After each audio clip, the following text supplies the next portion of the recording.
তারে আল্লাহ মাফ করে দেয়।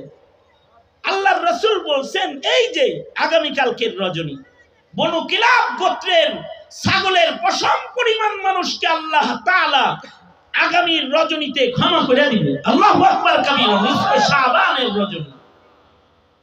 এরপরেই আসতেছে রমাদানুল মুবারক। রমজান মাসটা পুরাটাই ক্ষমার মাস।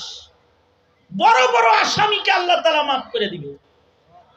আল্লাহ যাকে মাফ করে দিবে সে কিন্তু অপরাধী হওয়ার পরেও জান্নাতি হয়ে যাবে, যদিও সে তাকওয়ার খেলাফ গুনার কাজ করে নিজের আমলনামাকে বরবাদ করে থাকে। তারপরেও ইস্তিগফার এই উম্মতকে দেওয়া আল্লাহ পাকের সবচেয়ে বড় তোহফার একটা তোহফা, যেটার মাধ্যমে বান্দার জিন্দেগীর গুনাহ মাফ হয়। এই কারণেই কখনো কোনো মাহফিলে গেলে ইস্তিগফার করার নিয়ত করে যাওয়া। যে আলেম ওলামারা আসছে, নবী তো আর পাবো না, আলেম পাইছি, তাদের কাছে তওবা করব, মাপ নিব, আল্লাহর কাছে ক্ষমা চাইব। যারা আল্লাহর কাছে ক্ষমা চায় আল্লাহ তাদের ইবাদত কবুল করে নেয়। যারা আল্লাহর কাছে ক্ষমা চায় আল্লাহ পাক তাদের গুনাহ মাফ করে দেয়। যারা আল্লাহর কাছে ক্ষমা চায় নত হয় তাদের আল্লাহ উপরে উঠায় ফেলায়।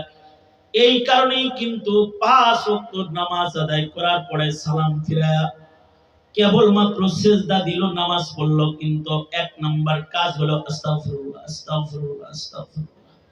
তার মানে হলো ওগো আল্লাহ, মা আবাদনাকা হাক্কা ইবাদাতি, তোমার ইবাদত যেমন করা দরকার ছিল তেমন ইবাদত আমি করতে পারি নাই, তুমি আমাকে মাফ করে দাও। আমি ইবাদত করলেও আমি জান্নাতে যাওয়ার উপযুক্ত না, আমি গুনাহগার, তুমি আমারে মাফ করে দাও। এই যে সিগারুন নফস, এটা আল্লাহর কাছে অনেক দামি। এই গুণ কারোর ভেতরে আসলে মহান আল্লাহ ওই বান্দাকে মাফ করে দেয়। এই কারণে কেউ যদি জান্নাতে পৌঁছতে চায় তাইলে ওয়াসারিউ ইলা মাগফিরা, তাকে আগে মাগফিরাত নিতে হবে।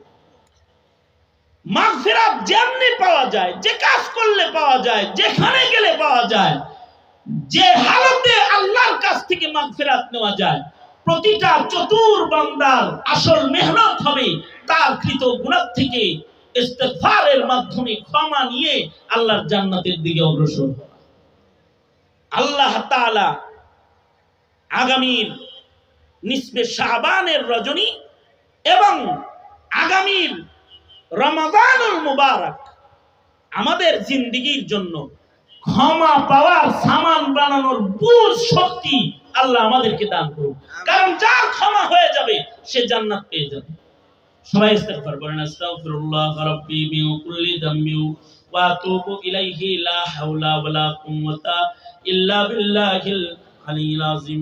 আস্তাগফিরুল্লাহাল্লাযী লা ইলাহা ইল্লা হুয়াল হাইয়ুল কাইয়্যুম ওয়া আতুবু ইলাইহি। আলহামদুলিল্লাহি রাব্বিল আলামিন। والصلاة والسلام على سيد الأنبياء والمرسلين محمد وعلى آله وأصحابه أجمعين.